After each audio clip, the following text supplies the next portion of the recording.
Let us discuss some aspects on cancer and COVID. We know from previous talks that there is the innate immune system, the adaptive immune system, antibodies, lymphocytes, and complement.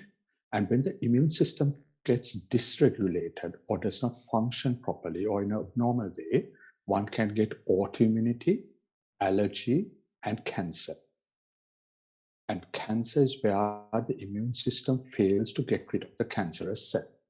So the immune system sees danger and reacts to it. And it uses cytokines and chemicals such as chemokines for the immune cells to talk to each other. Now, these two immune dysregulatory states, that is where it's not functioning properly the way it has to function, occurs in cancer and autoimmunity. So in cancer, when the cancerous cell originates, you find that the immune system gets into play, and if it eliminates it, then you get clearance or a normal state again. However, quite often the cancerous cell escapes, and then one would get a proliferation of cells and then the full-blown cancer developing. So the three phases of cancer immunoediting consists of the situation where it is in equilibrium, that the immune system and the cancer is fighting with each other and keeping things at bay.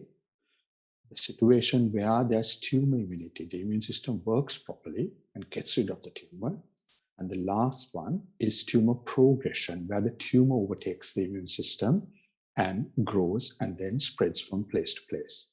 So there is a fight between the cancer cell and the immune system in this situation. And these are the phases of cancer immunity. When it comes to SARS-CoV-2 virus, you have the spike protein on the surface, which binds the cell. Again, it multiplies in the cell and then spreads from cell to cell and person to person. So again, there's a fight between the immune system and the virus in this situation. So there are two fights going on when there's cancer and SARS-CoV-2 infection. So in COVID, you find that different change in the immune system occurring. Some cells increase, some cells decrease, cytokines can increase, cytokinemia could occur, and there could be downstream effects because of this. We know that the immune system consists of antibodies, IgG, IgA, IgM, which develop against the virus. And we know that there is CD4 cells, CD8 cells, memory T cells, memory B cells that develop following an infection. So these are important aspects of the immune system. So these are the different CD4 cells, CD8 cells that are formed against different parts of the virus. And with vaccination, what we're trying to do is mimic this before the infection occurs. So in this situation where a person with cancer gets SARS-CoV-2 infection, you have the situation where the cancer makes a person more susceptible to get the infection and more severe infection. And because of the severity of the infection, it could lead to mortality and death in the patient with cancer and big clinical effects. So the important thing to remember is in both cancer and COVID, there are some predisposing factors: increased age, obesity, then the treatment used for cancer, which can cause compromised state, immunosuppression, etc., which can increase the chances of the person getting severe COVID. In addition, because of the old age, they may be having other comorbid like hypertension, diabetes, etc. So if we look at this figure, what we really want to get is the person going towards the bottom left-hand corner of the slide, that the immune system developing beautifully and getting rid of the virus. We don't want them to go to the upper right-hand corner because the immune system is dysregulated and fluid leaks out. Now, what happens in cancer is the chance of it going in that direction is higher as opposed to a healthy person where the immune system kicks into play and controls the SARS-CoV-2 infection. So what are the outcomes in a patient with cancer who develops COVID? I will look at it in three aspects: the clinical outcomes, the laboratory outcomes, and the general management outcomes.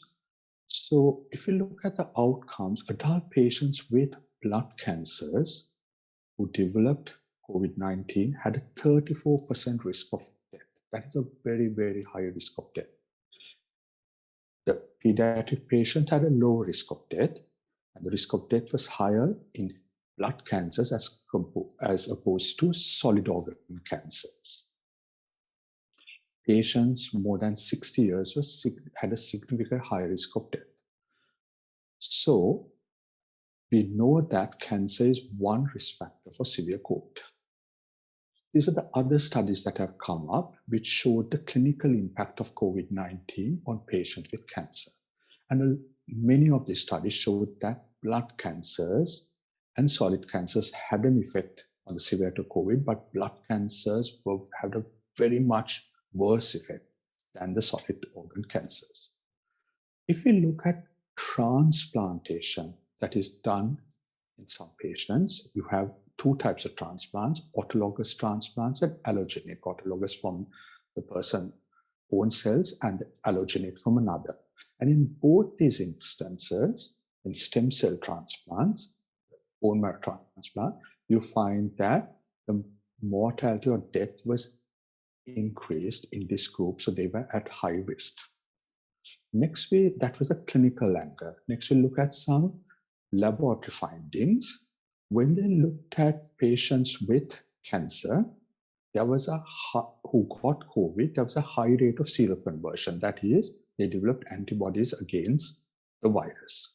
But the seroconversion is lower in patients with blood cancers, those who received a medicine called rituximab, and those who received stem cell transplants.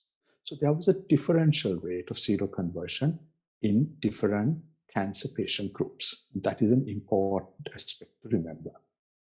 So this slide, which once again show the black line are those with solid cancers, and the red line is those with blood cancers, and you can see the survival is lower in patient blood cancer. That is, mortality or death is higher in those with blood cancers who develop COVID.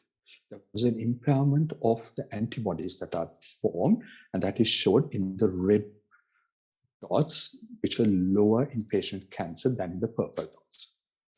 And the main groups that did not develop good antibodies against the virus were those with blood cancers. However, there's a group of patients who develop good cellular response, that is CD4 responses, CD8 responses. And those that had a good CD8 responses still can compensate for poor antibody responses according to one study. So that must be noted, as vaccines can be designed to exploit that situation. So in summary, what they found from important studies were that the resolution of the immune dysfunction, the immune system not working well, occurs faster and better in solid cancers. It is delayed or absent, and there are delayed or absent antibody responses observed in hematological cancers. And prolonged viral clearance and post-viral legacy is found in hematologic cancer. That is, it takes a long time for the virus to get cleared in blood cancers as opposed to solid cancers and the normal healthy person. Next, we go on to some general effects of cancer, getting COVID in patients with cancer. Doctors report that people with cancer are facing additional problems. 66% of new patients presented with more advanced cancers because they were not going for their screening visit, they were not going for their routine visits, etc. 73% of patients, cancer patients, missed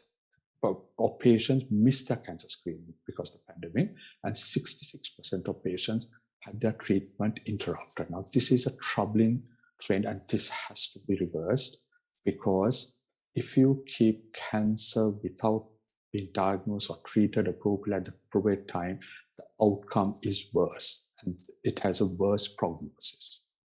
So studies have calculated that we are expecting a 20% rise in cancer deaths in England due to the COVID-19 emergency because of the delay in seeking care, delay in referrals, decrease in chemotherapy appointments, etc. And this is an aspect that needs to be looked at.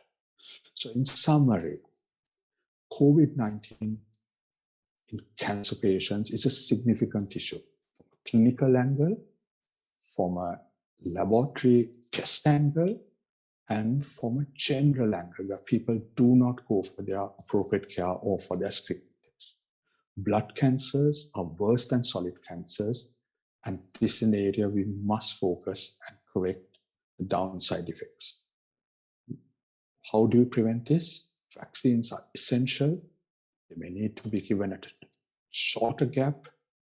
Boosters may be needed, and non-pharmacological methods should go hand in hand with the vaccines. And even when people get 2 vaccines, non-pharmacological methods may need to be continued. And I will discuss this in a further session. Thank you very much.